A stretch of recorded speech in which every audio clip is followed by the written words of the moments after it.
Hi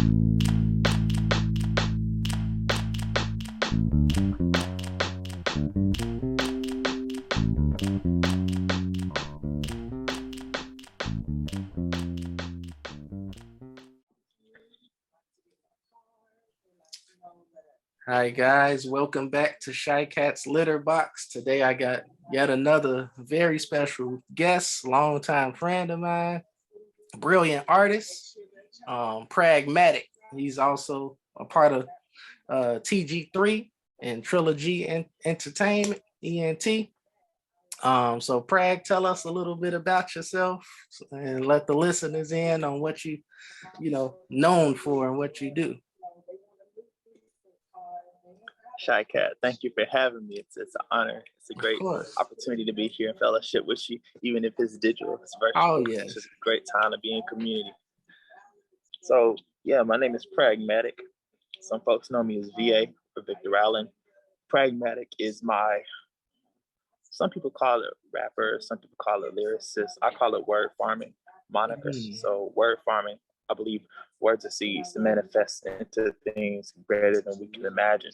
So as you tend to seeds in the garden, that's how I choose to tend to my words. You know what I'm saying? I want to put good things into the atmosphere, good things into relationships that I'm a part of, into communities that I'm a part of as well.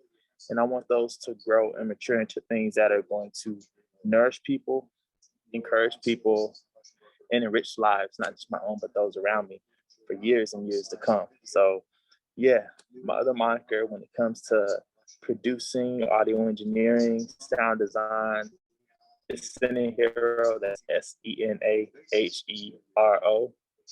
And yeah, those are the main two names I go by. But I'm Pragmatic Word Farmer, Cine Hero, the producer. As CHICAT mentioned, I'm in the rap group TG3. Yes, yeah. Which started as Next Level back at Davidson. We also have a multimedia company and production company, Trilogy ENT. It's also an artist collective.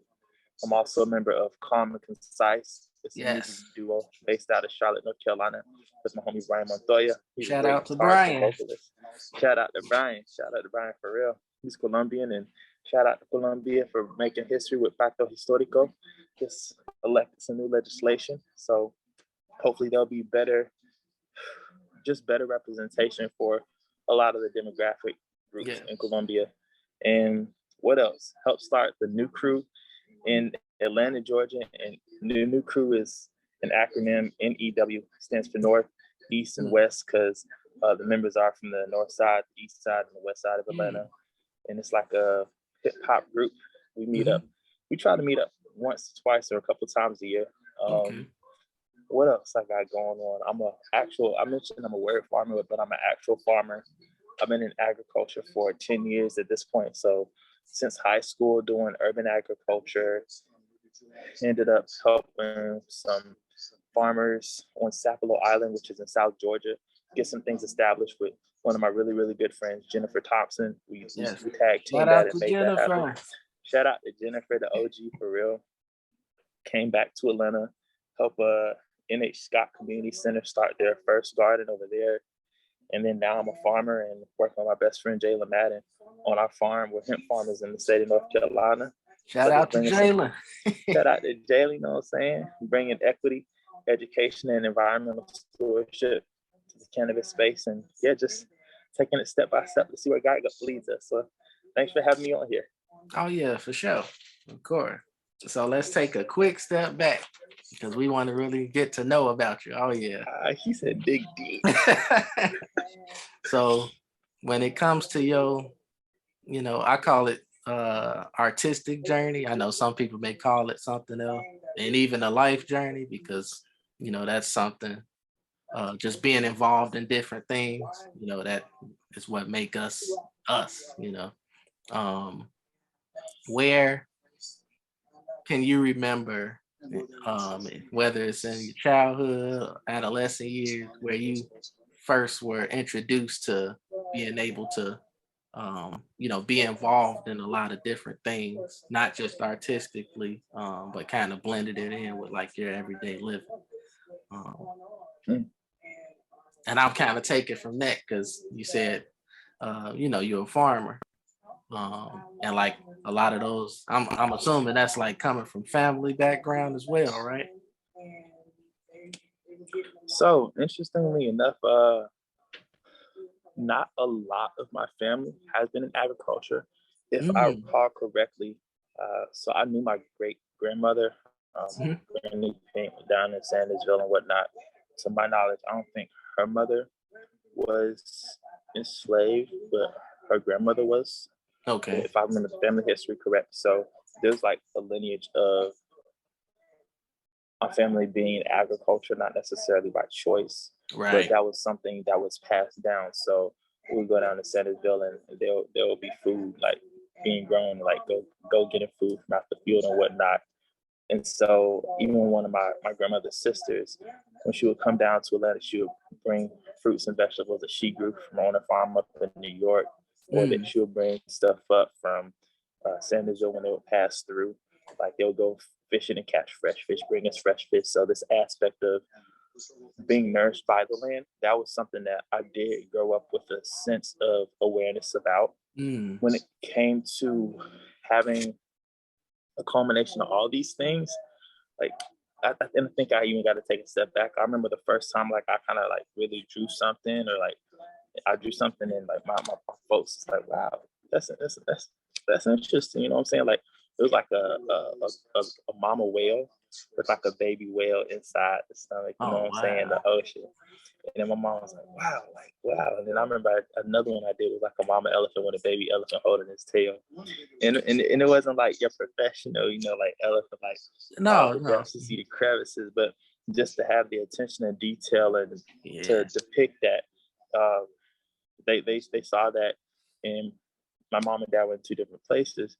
But when I was with my mom, she encouraged me to do art. When I was with my dad, he encouraged me to do art, and I appreciated being Mhm. able to have the freedom to express myself with creative mediums and to not be shooed or shied away from that. So Right. yeah, I think being able to have a support system of family members that saw that was something I was interested in and encouraged that, that Hmm. was really important for me. And I think but as I grew older, I know when I was in 4th grade specifically, that was my first male teacher, and his name was Mr. Tyler. And we went on a field trip to the Cascade Springs Nature Preserve, which is in the west side of Atlanta, west side, Hey. zone 4. And that was my first time going there, even though it was literally right down the street from our house. And I was just captivated by the green space, by the creeks, by I found a salamander, and I was telling everybody Oh about the wow. salamander because I was really deep into herpetology back then. That's the study of reptiles and amphibians. And so I picked it up. I was showing the kids, telling them about it. They're like, "Oh, Wow. snap, cool!"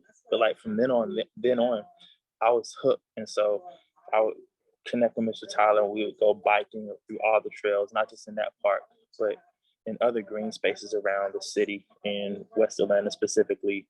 I'll help them maintain the trails in the parks. Like if there was a tree that fall in, we would cut the tree, move the logs to the side, maintain the pathway so people can still walk in.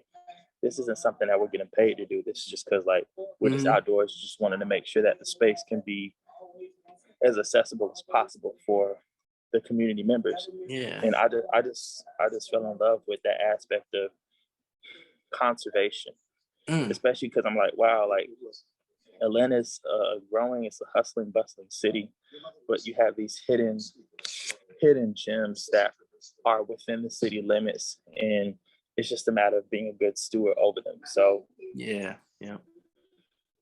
I forget how old I was specifically, but my mom brings this up, and I asked her, "Do I have to just do one thing?" She's like, "No, you can do as many things as you want. You can be an astronaut, you can be a marine biologist, you can be an oceanographer, you can do all these types of things." And from then on, I was like, I ain't say bet right then and there, but I had the mindset of I bet. And I was just like, whatever I was into, I just took a deep dive into it. And I'm just thankful that, my folks, my family supported that curiosity that I had. Oh wow. Shout out to the fam.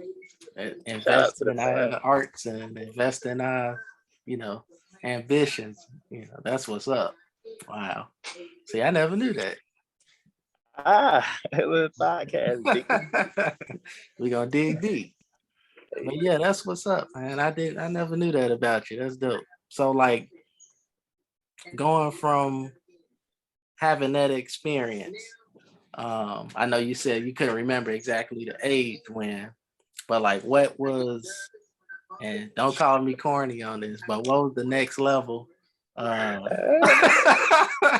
see what you did there.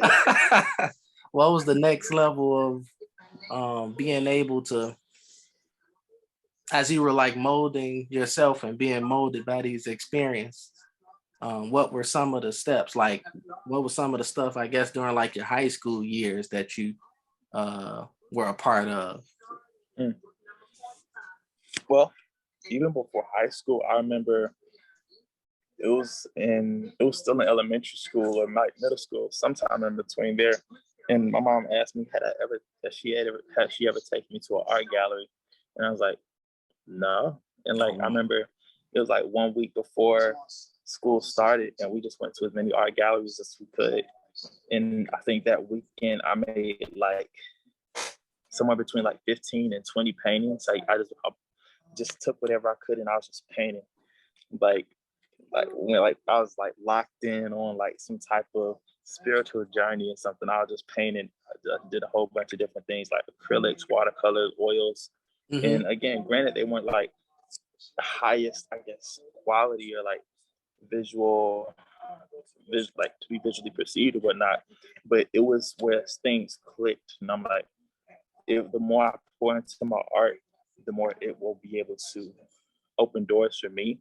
Yeah. Not just in terms of opportunities, tangible opportunities, but opportunities for me to be able to relate with myself better and to have a better grasp of who I am in this reality.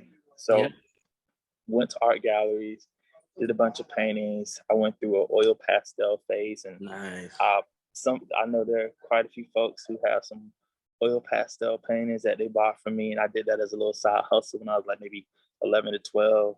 Wow. I remember entering into a couple art competitions as well. Even like in elementary school, I did music as well. So I was on the praise team for a little bit when I was like in elementary school. Mm-hmm. I wasn't out on Saturday meetings. I said, I'll just hang out with y'all on Sunday. I wanted my Saturdays free. They need them days free. But I did praise team for a little. Look, I said, hold up now. I get it, but I need that space. That's me time.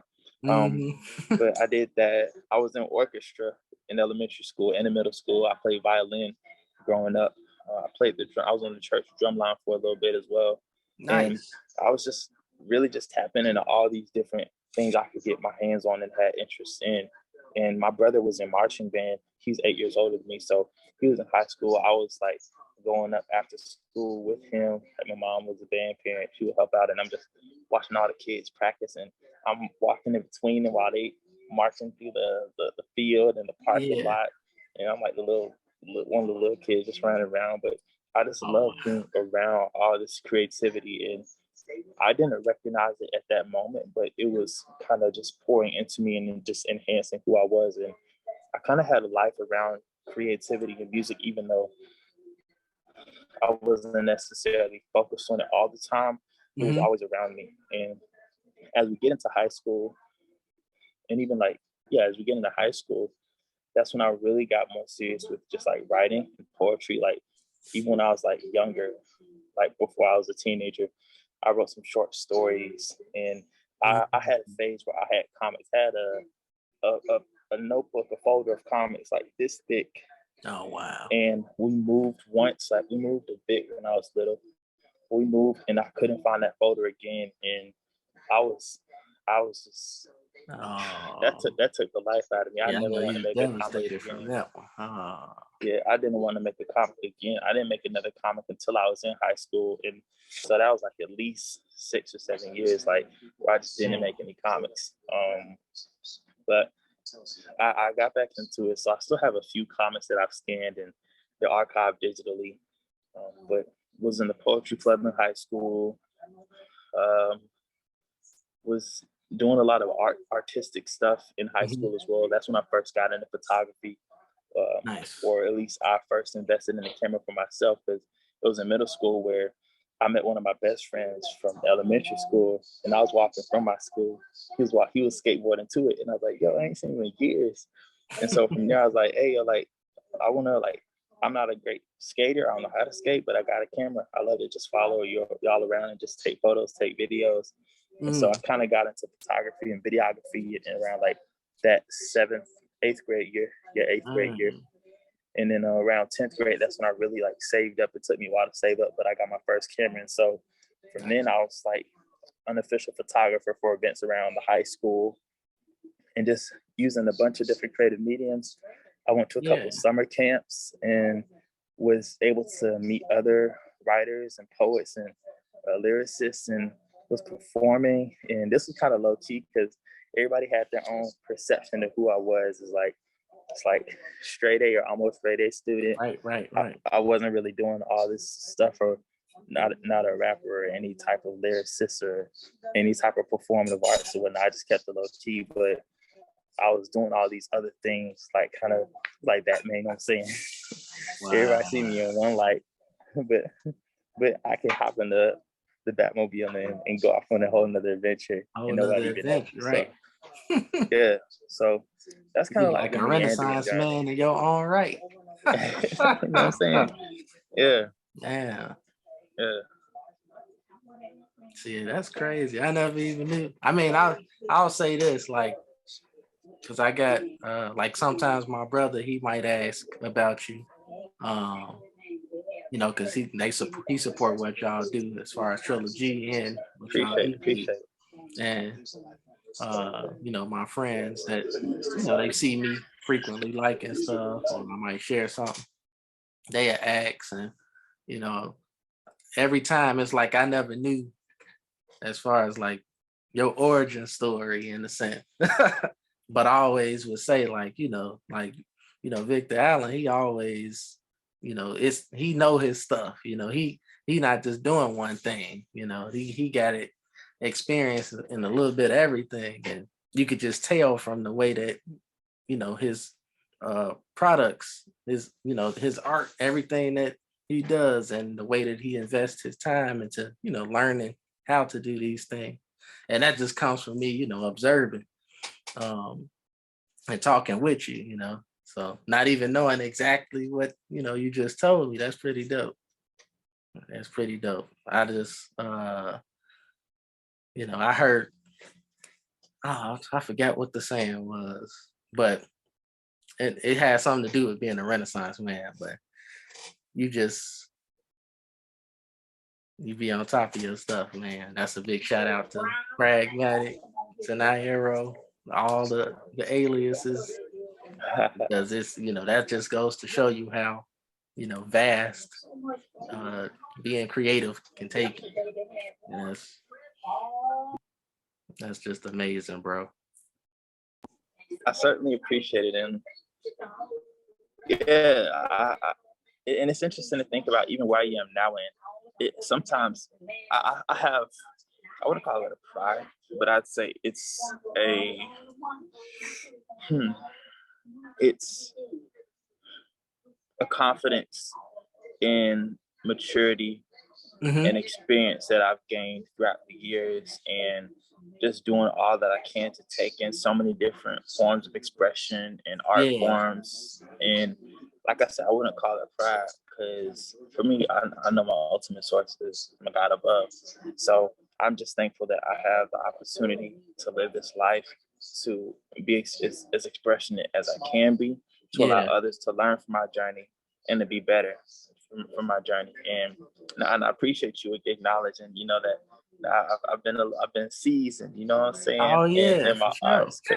And I know I got a lot more to go, a lot more to learn for sure. But I'm thankful that all the different aspects that I've been part of, all the different people that I've met around the world, frankly, have allowed me to tap into a different way of knowing and a different way of being and creating. And I'm just excited I'm thankful for where I've been. I'm grateful for I'm thankful for where I am, and I'm excited for where I'm going, and the folks that I'm around, and we all gonna grow together. So that's the dopest part about it to me. And that's what it is, you know, when you're doing these things. I always tell people too, like everything that we do in life that's like productive and you know, beneficial, no matter what it is. You're not the only one that's benefiting from it because you making your mark, but other people are watching.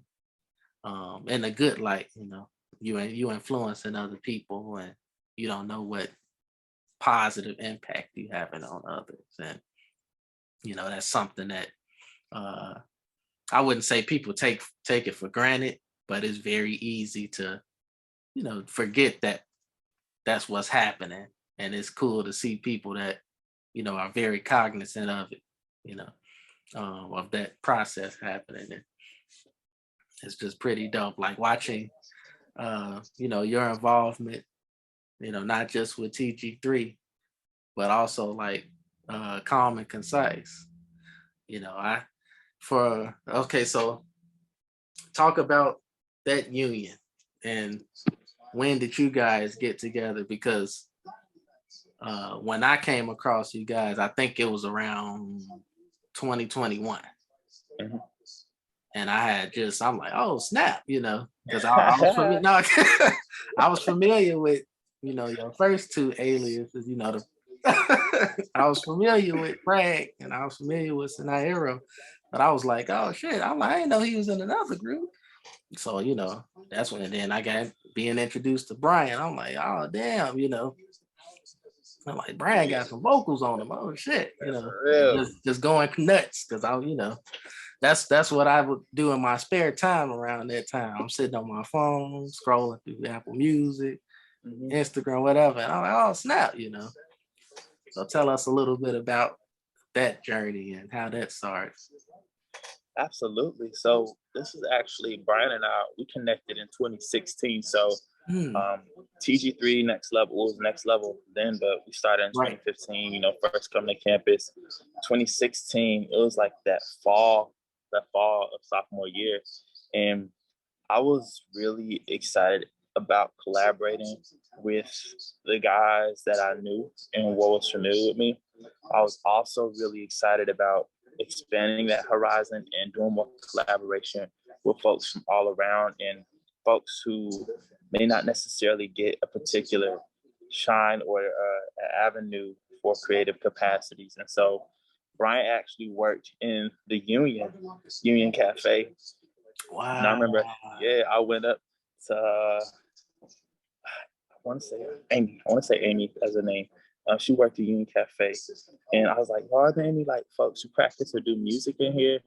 And she was like, I think Brian does. Let me go connect with him. And so she went to the back in the kitchen. And then he came back up. And I ain't never met him before. He's like, yo, what's up? I was like, yo, man, I make music. I was told you make music. Love to just chop it up with you, connect with you whenever we could. So we exchanged numbers then. And I think it was maybe like 2 or 3 weeks later. We just like scheduled a time to link up, and then he invited me over to his house, and his brother and his brother's girlfriend also lived with him at the time. And so they had a studio in their basement. And so I was like, I introduced myself to them. We kicked it, and I went to the studio, and he was just like explaining his music background to me. So he's been he was in a rock band like maybe for 5 or 6 years before that point, and he'd been practicing music for a long time. So he's like he said, he can sing. He can make that guitar sing like for real. Oh for yeah, real. I'm sure you know for real. And I can't even say like we created anything that day. We were just sharing our own musical journeys, and it's like our own spiritual journeys. And it was cool that we were in alignment spiritually as well. And just like being able to have conversations about where we came from, where we were to that point, and then what we want our outlook to be. He's like, well, it seems like we got something in common, and we can definitely understand and recognize that we are not the greatest right then, if per se what we do, but we had a passion and we had a hunger, we had a tenacity, and ultimately we knew that we wanted to just grow in our crafts and enhance what each other was doing. Yep. So it was like, hey, like, let's keep going. Let's arrange another meeting. I met with them another time, and then another time I even brought Lawrence to the studio with them, and we connected, got to jam once. But from then, it was just like, I just knew that like Brian and I was gonna like do something greater and keep making music together, because what he brought to the table and what I brought to the table, they were not necessarily polar opposites, but they were different, but they complemented each other very well. And I think that's one of the dopest things about being able to have different affinities and attributes, is when you can respect and understand that it's not always specifically your time to shine, but that's when you can learn how to use your instrument to enhance and give somebody else a platform. And Brian did that through his vocals, his guitar, his keyboarding skills. I did that through, just like lyricism and poetics. And even he's a music producer, I was a music producer, and just blending our styles together. Like, if you hear some of our first stuff, you're like, I guess it's kind of like, so you see how these cups aren't the same shape. You try to stack them, like they'll stack, but it's not really tessellating. I say as time grew, we were able to really tessellate. So it's like, it was just the maturity in how the puzzle pieces blended together.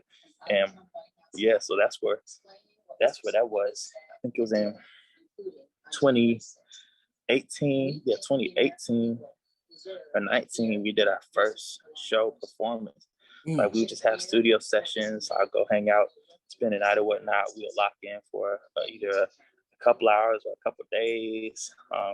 One time I went up and just like spent a week up there with him, and him and his brother and his brother's girlfriend. And his brother is also a music producer and the DJ as well. So it's cool. Like, there's music just like in the household, and we're all just like having conversations about music. It was dope.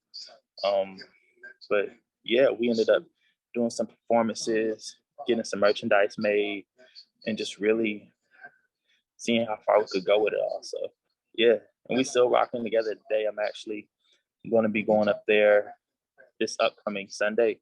We're going to be performing in Charlotte. So yeah. Oh, nice. Yeah. Yeah, man. Shout out to Calm and Concise. Shout out to Calm and Concise. All glory to God. Yeah. Yes, I think trying to remember, because I was at home. I think I was listening to, back then I kept listening to a lot of your SoundCloud songs that you had on there. And then when I ran across y'all, I'm trying to remember the song. I remember the album, the thumbnail, the picture. I think it was That Wave.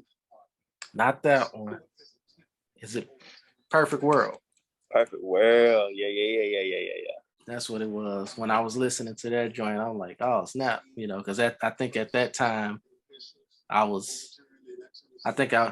and a lot of my friends that they were kind of going through the same thing too, but it was like we wanted to kind of switch up our listening ear, because around that time it was a very timid and emotional type of time period with the aftermath of the pandemic, George Floyd, and everything that was happening. Yeah. And I just wanted to, I was on some positive vibes type of thing, and there was only certain artists that I could go to, and it's so, in a sense, I kept saying, how privileged I am, and other people too, to know personally some artists that they music make you feel actually good.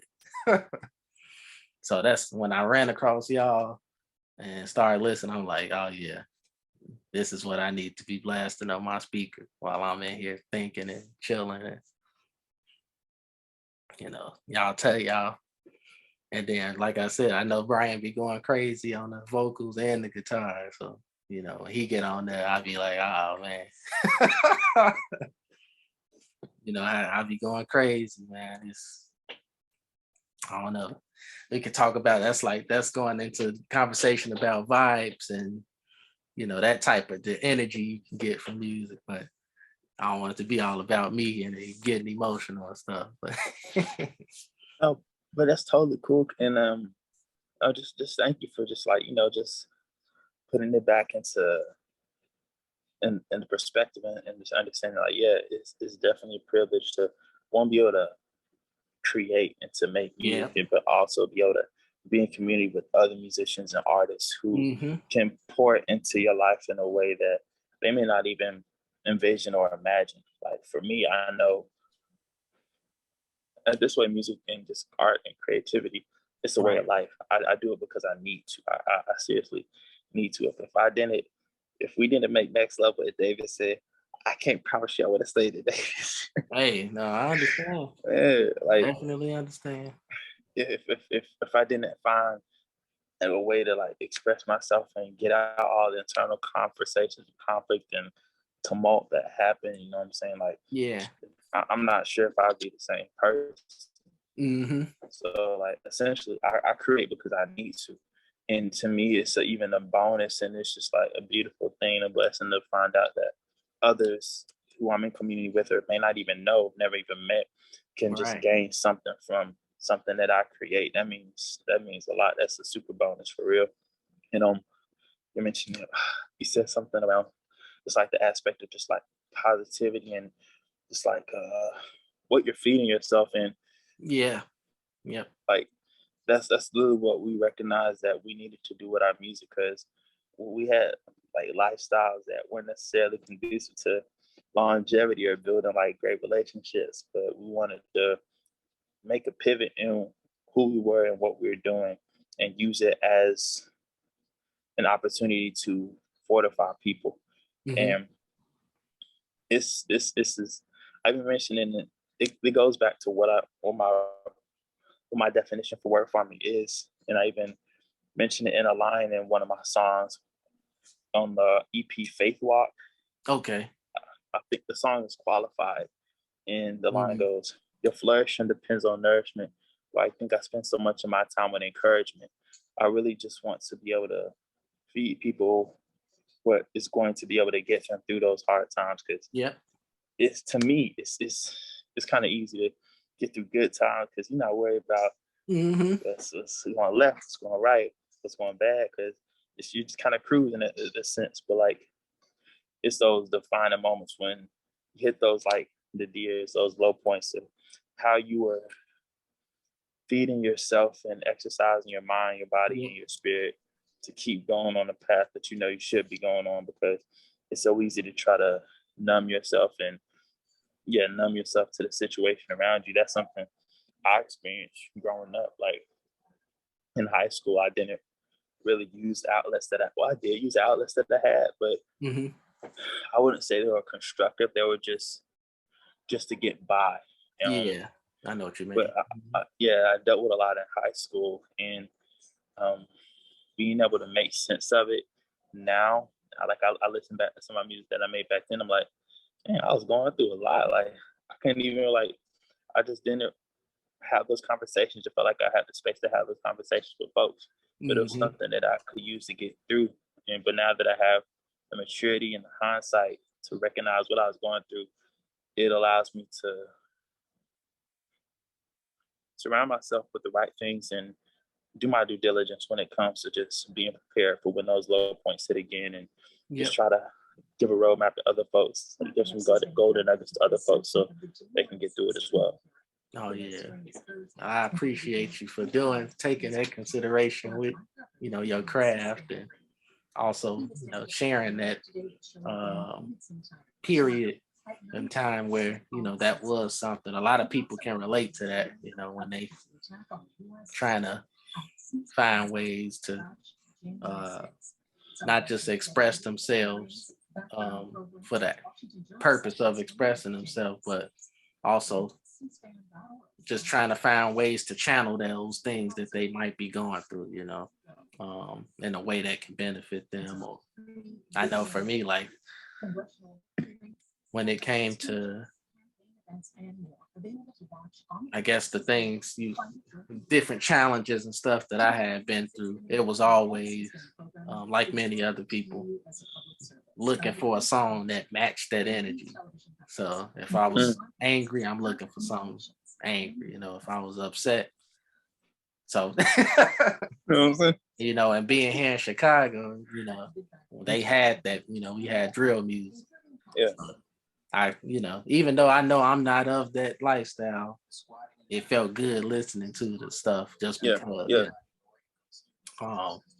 But after a while, I think it took for me to realize, you know, sort of similar situation with, like you just expressed, that was a temporary type of alleviate. You know, I had to find something else to kind of channel it in a way that I could be, you know, flushed from feeling feeling the pressure of those challenges constantly, you know, feeling like it had to be, like, I don't know, I guess something that had to channel it in a more useful way. That's what kind of pushed me into DJing more.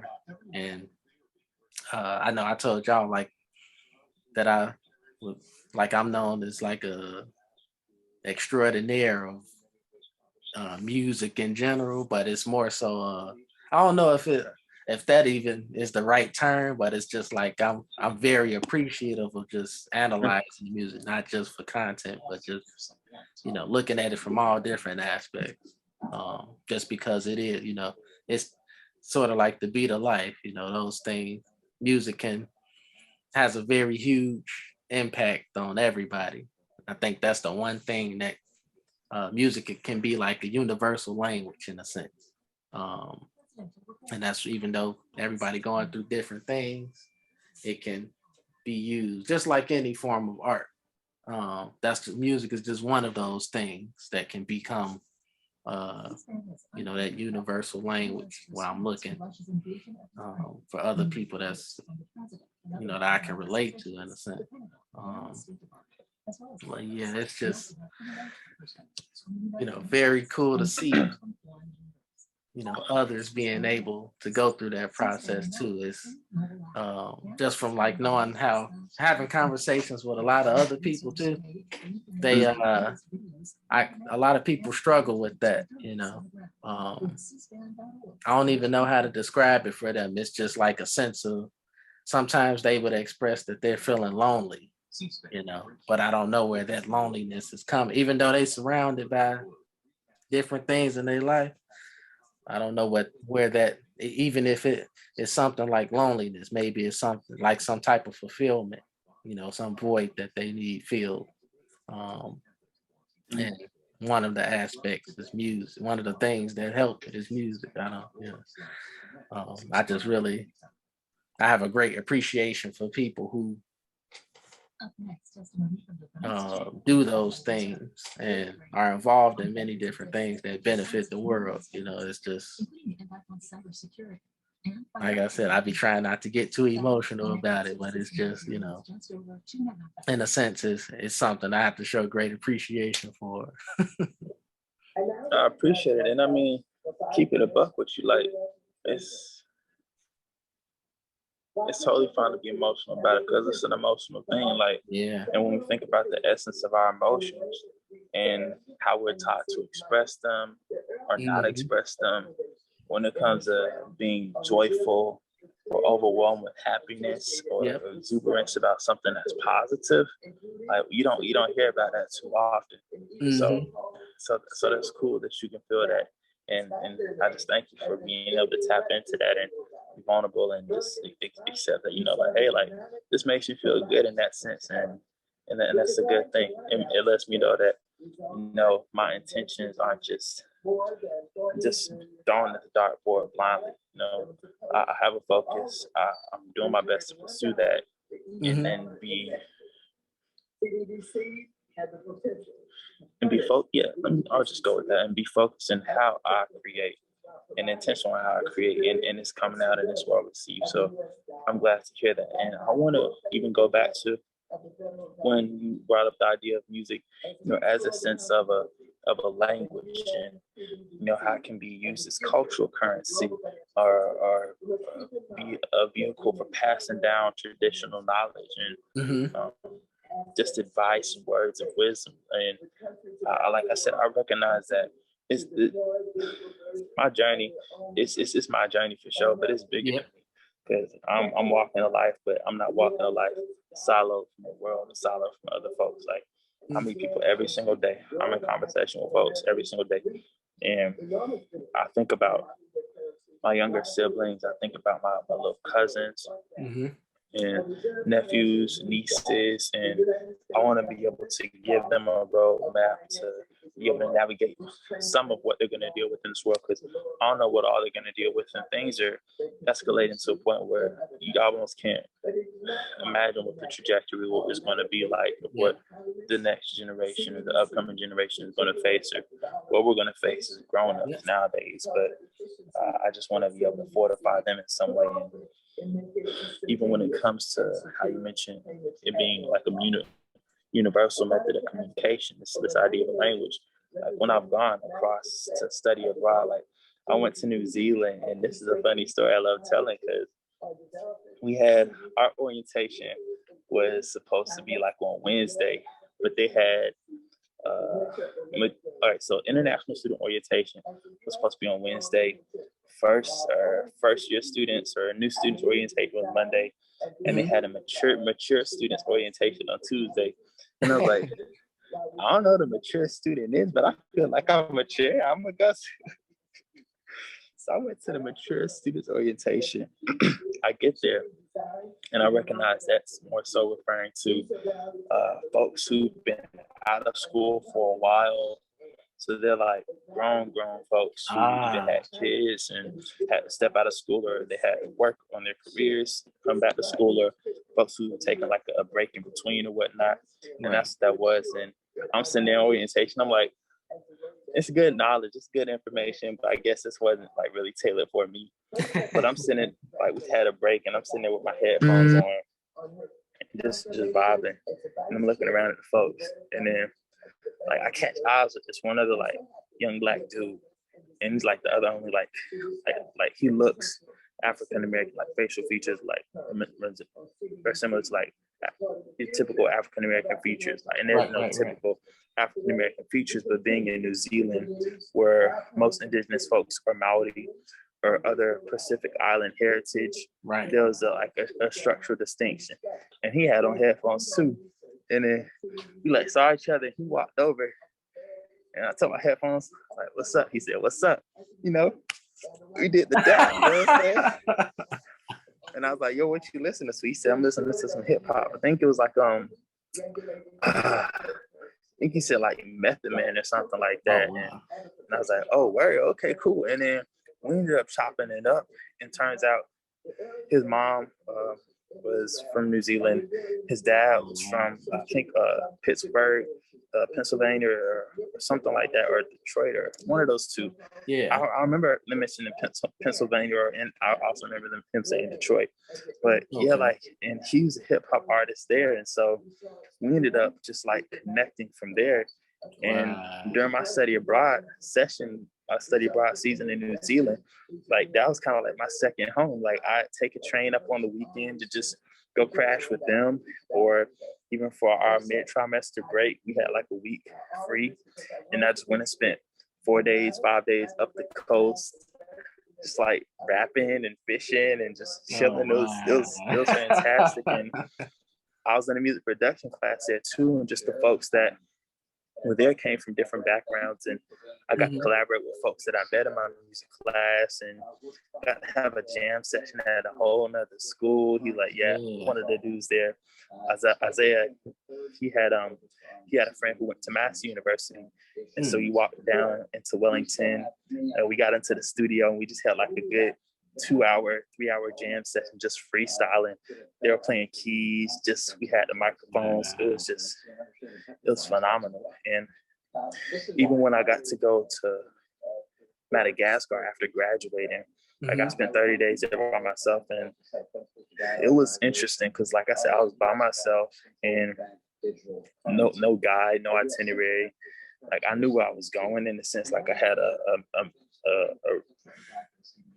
I had things planned out, places to be planned out, but it wasn't like there was somebody letting me know you got to be here at a certain time. I was just like kind of to myself.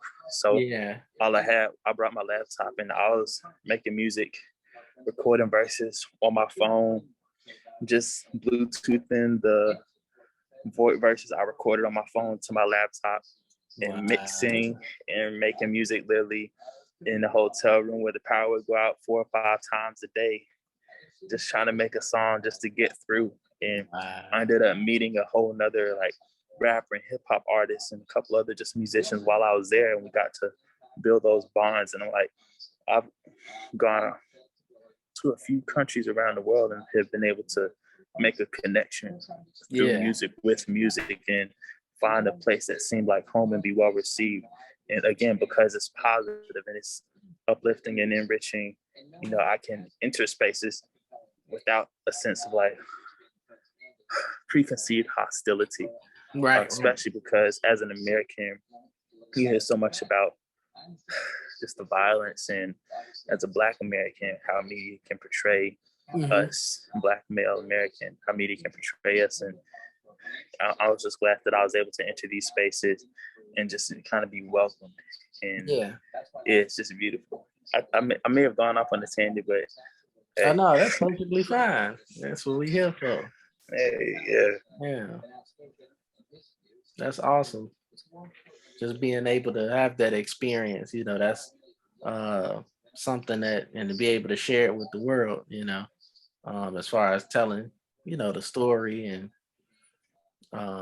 also displaying what you've learned. You know, I'm sure it shaped you, of course, being there and having that experience. So I'm coming from me, I'm glad you had that experience, because that's something that, you know, is good to see another brother being able to experience that without having those preconceived, you know, notions and expectations of what a Black American man is. Having that pressure on you, you able to go out, build those relationships, you know, and just have a good time doing what you love while also learning. Like, that's, to me, that's paradise, you know, in a sense. That's you know, being able to it was paradise. I can't eat cat to you, bro. So you went to Madagascar too? Like, yeah. Just being out, you know, I know we all coming from different places, but even being out of the country, you know, in itself I'm sure you had a sigh of relief. Just from, you know, seeing something new, breathing the fresher, well, not, I don't know, but different air, you know. Different air, yes. It was definitely refreshing. Kind of every place I go, and that's and just a little side note.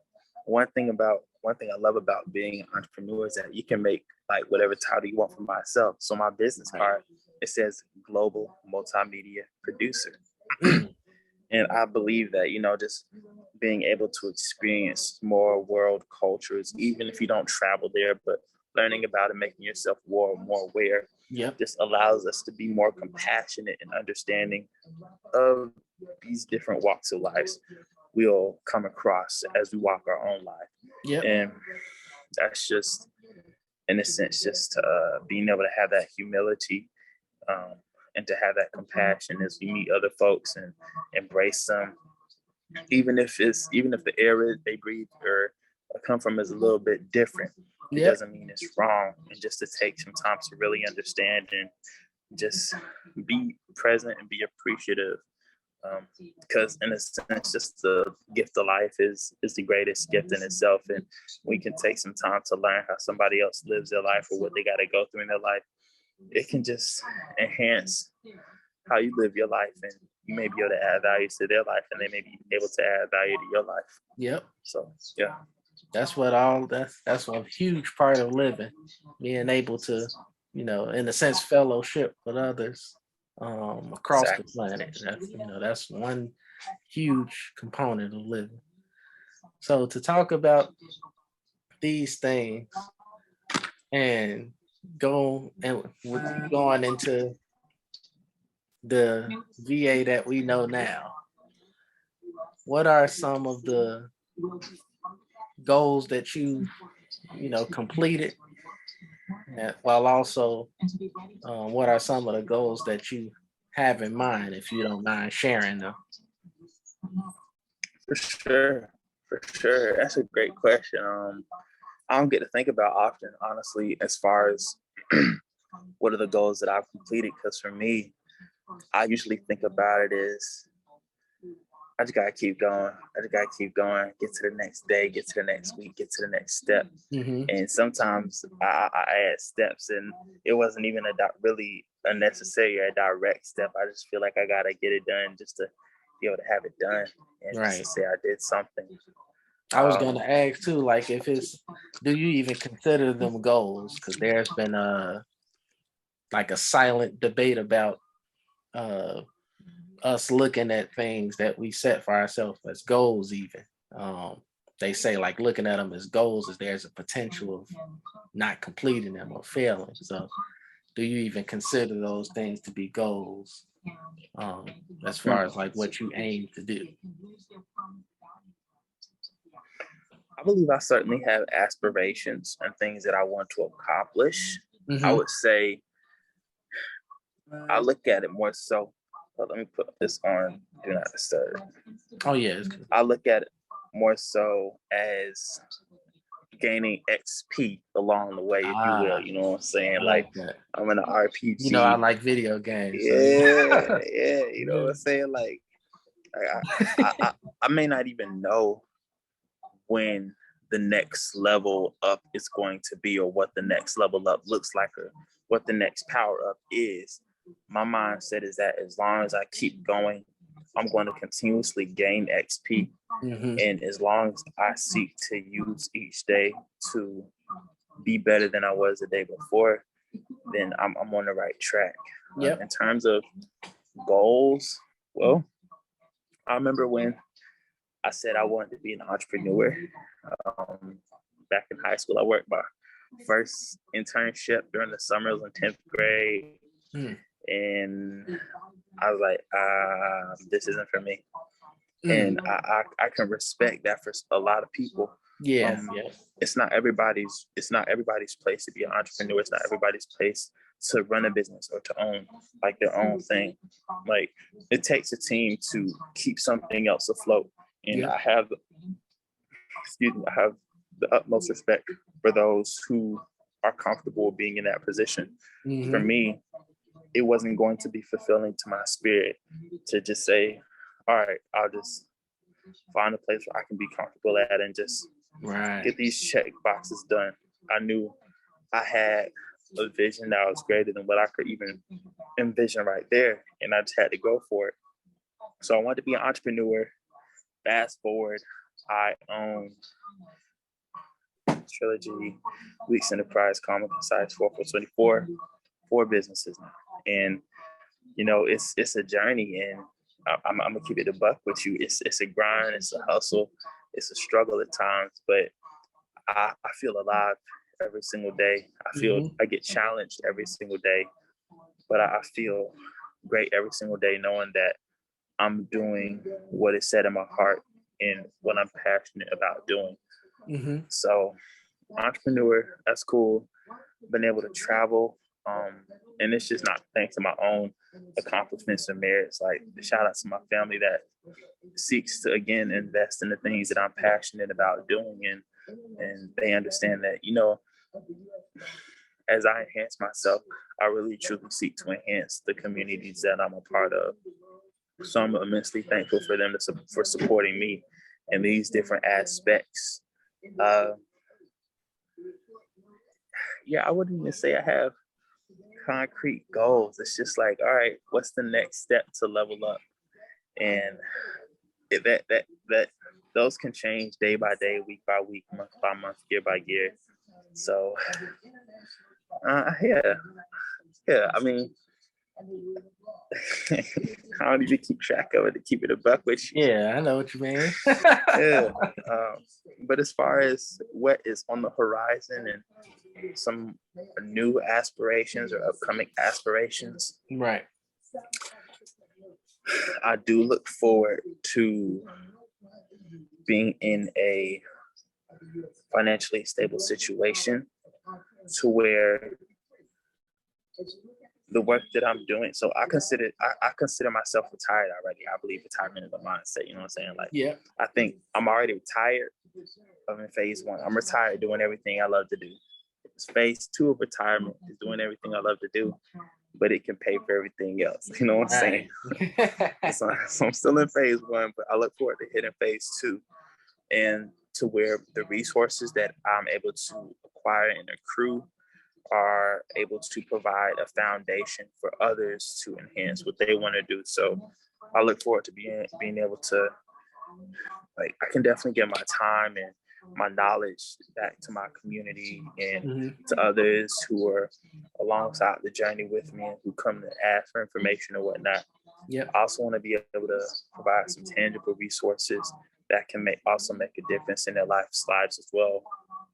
And not just, back in the hometown of Atlanta, but like around the world. I want to be able to connect with, I want to connect with you, CHICAT. I want to go out to California, kick with musicians that I know out there, create out there, do things for the community there, have events where we can bring folks together in a safe way, whatever that really looks like in today's society, and understanding of what a safe way looks like.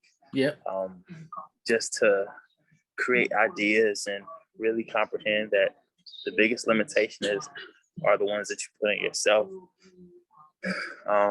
That's very true. I look forward to taking some more time to just go fishing. I love fishing. That's what I do on my free time, just like my peaceful me time, just go fishing. I want to be able to incorporate more of that in my lifestyle. Oh, man. Yeah. What's the biggest fish you ever caught? Biggest fish I ever caught? Ooh, it's either the largemouth bass I caught about a month or some change ago up in North Carolina, or this other bass that I caught at this pond in Georgia. I was fishing with my friend Steven, and we was out there one hot summer day. And then I think I had a cast on my hand, and I still brought the fish. That's how much I love fishing. I said, I don't care. I got wet head. I'm still fishing. So I think that was around like 5 or 6 pounds, something like that. But yeah, I want to be able to put more of the folks and I'm in community with in positions so they can enhance what they're doing, be able to pay them for what they're doing so they don't have to worry about lack or insufficiency. I don't believe money is everything, but I do believe it is a resource and a tool to accomplish greater goals for sure.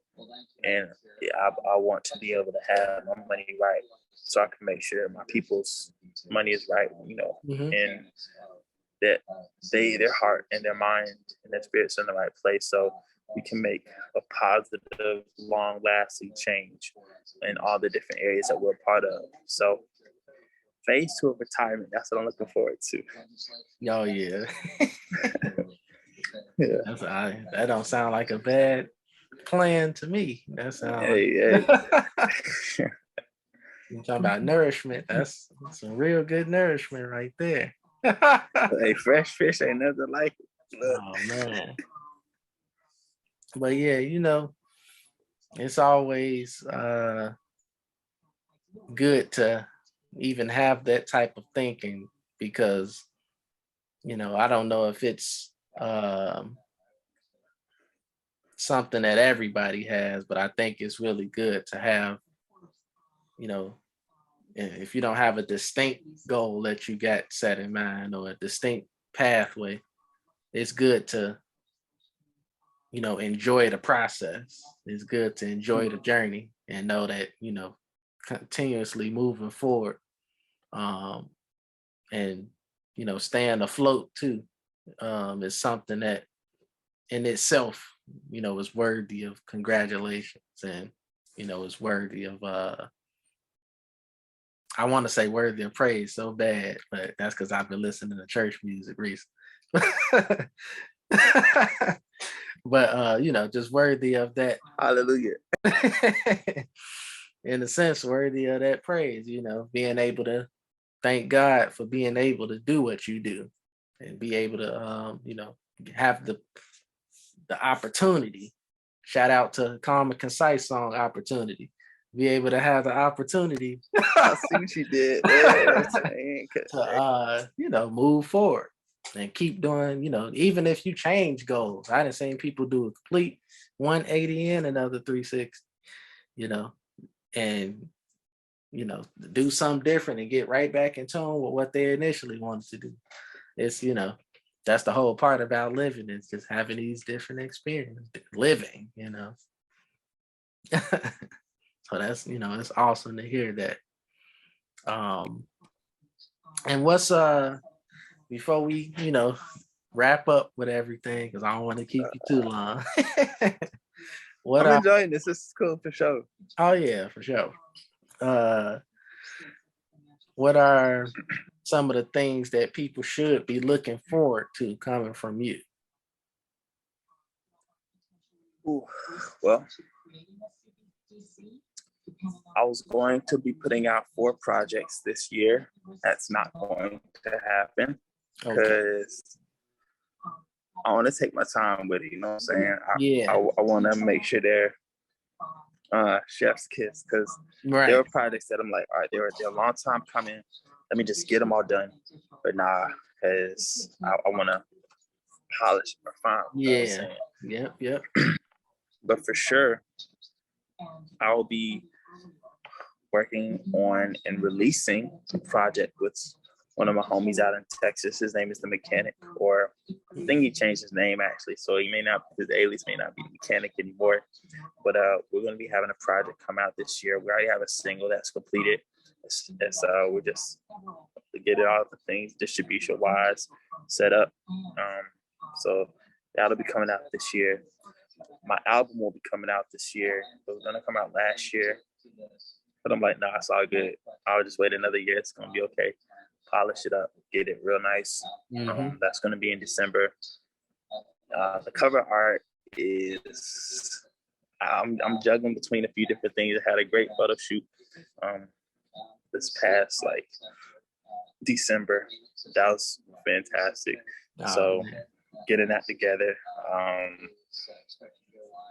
Just cool. I do a lot. I'm on a lot of different pages and whatnot. So if you follow No Time Here and open up the description, you'll see all the other different pages I'm part of. Just check out those and just tap in from time to time. Follow them, and you'll see the updates. But definitely that project with homie Miguel, my album this year. With 420, the hemp cannabis business with Jalen. Nice. We're definitely going to be doing some big things. We have our investors pitch this Saturday. Oh, nice. So good luck. Yeah. Thank you. I appreciate that. Yep. Receive. It's already y'all. I appreciate that for sure. Well, Lawrence and I were going to Italy in less than 3 weeks now. That's wild to think about. Yeah, we're going to Italy, so we'll be creating lots of content out there, and just getting back into the zone, staying in alignment, and Brian and I were going to have some more singles coming out. It's looking like we're going to have a September, October, November release, so stay tuned for that. Okay. Stay tuned, y'all. Yeah, just a lot of good things going on, and Lord willing, I'm gonna just keep walking by faith. And my favorite line is, "The baby step is still a step." So even if it's like a small incremental step, things are still happening. So yeah. Well, that's what's up, man. I'm excited personally. You already know how I'm coming. I greatly appreciate it. My listeners, I need y'all to go.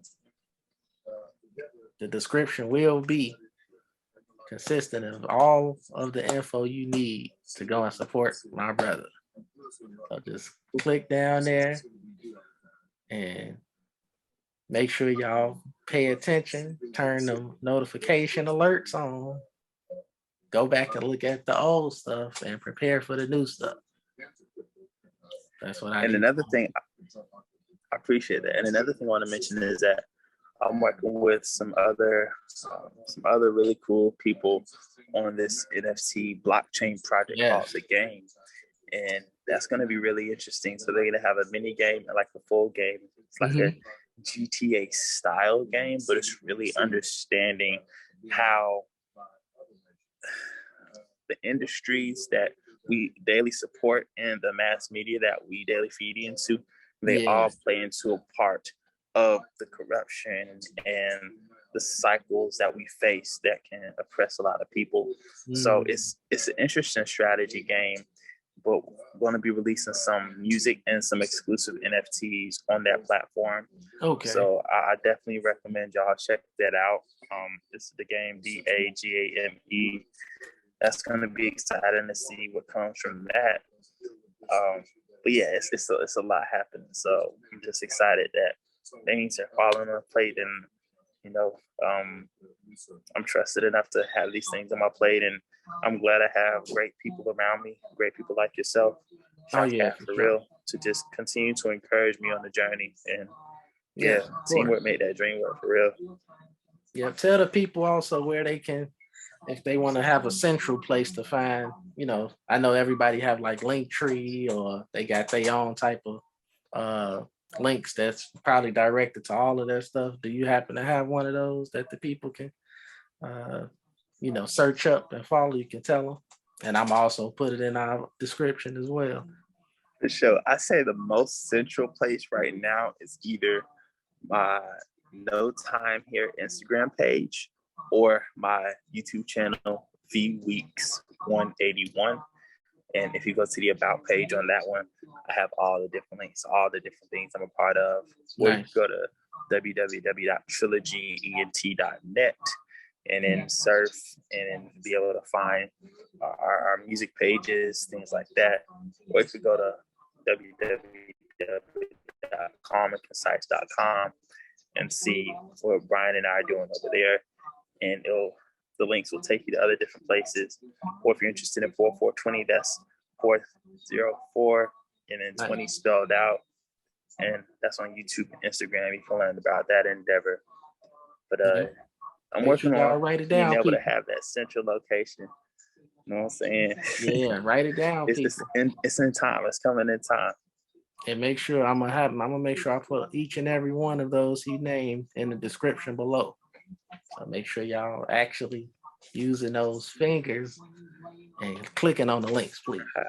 Support my brother. But yeah, I certainly appreciate it. Thank you. I really appreciate you for coming on. This is my first time doing the podcast in general. As far as me leading it and doing all the background work. And I just appreciate you for having the time to come on and talk. So I'm sure the people enjoy learning about you, and some of them are inspired. So I certainly appreciate it. Thank you for welcoming me onto this platform, this space that you created. I know your heart, your mind, and your spirit are in the right place. So I know that everything you're going to touch is just going to blossom and flourish into something great. And the folks that you put on for, the folks that you surround yourself with and you feed into, like, y'all going to enhance one another. So thank you for keeping on your journey. I know all the knowledge that you compound is going to make an impact in everything that you do. So, hey, likewise, I appreciate it, bro. Same to you. Absolutely. Absolutely. Well, yeah, this is another episode of CHICAT's Litterbox podcast. And I appreciate y'all for listening. So next time, I'm always keep in touch with you, VA. My people. Of course, you already know it's good. Follow, listen, and share it.